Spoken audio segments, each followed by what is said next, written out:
ჩვენ გუშინდელი დღიდან განსაკუთრებული ყურადღებით ვადევნებთ თვალს ოკუპირებული აფხაზეთის ტერიტორიაზე კერძოდ სოხუმში მიმდინარე პროცესებს. მე დილიდან მქონდა აქტიური ურთიერთობა საერთაშორისო თანამეგობრობის კერძოდ ჟენევის თანათავმჯდომარეებთან. დილით შევხვდი გაეროს სპეციალურ წარმომადგენელს თანათავმჯდომარის ანდი ტურუნენს, რომელიც სოხუმიდან დაბრუნდა. ჩვენ ვისაუბრეთ იქ შექმნილ სიტუაციაზე, მე მომაწოდა ბოლო ინფორმაცია მიმდინარე პროცესების შესახებ. გარდა ამისა მქონდა სატელეფონო საუბარი კიდევ ერთ თანათავმჯდომარესთან, ეუთოს მოქმედი თავმჯდომარის სპეციალურ წარმომადგენელთან ანჯელო კნედინგერთან და ასევე შედგა კომუნიკაცია ბრიუსელში ევროკავშირის ხელმძღვანელობასთან ჩვენი მისიის მეშვეობით და ისინი ასევე დეტალურად იქნა ჩაყენებული იმ ვითარებასთან დაკავშირებით, რომელიც შეიქმნა სოხუმში.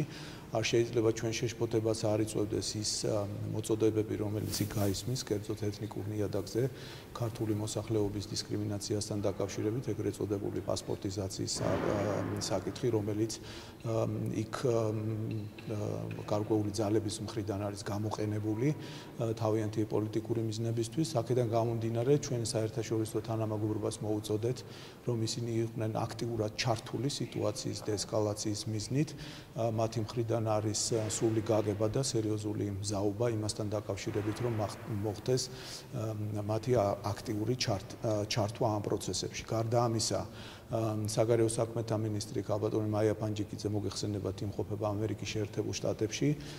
მას აქვს შეხვედრები გაეროში, ექნება შეხვედრები ამერიკის შეერთებული შტატების სახელმწიფო დეპარტამენტში და ჩვენს ამერიკელ პარტნიორებს ასევე დეტალურად ვამცნობთ ინფორმაციას ოკუპირებულ აფხაზეთში შექმნილ სიტუაციასთან დაკავშირებით.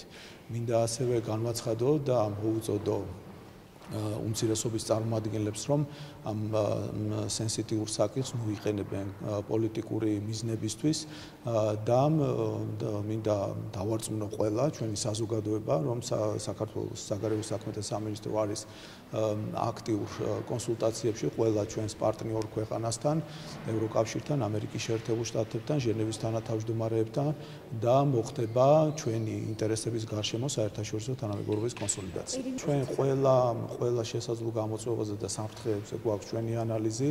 უნებრივია ყველა ამ საფრთხეებზე და გამოწვევებზე ვსაუბრობთ თანათავმჯდომარეებთან, იმისთვის რომ არ მოხდეს ამ სიტუაციის შემდგომი ესკალაცია.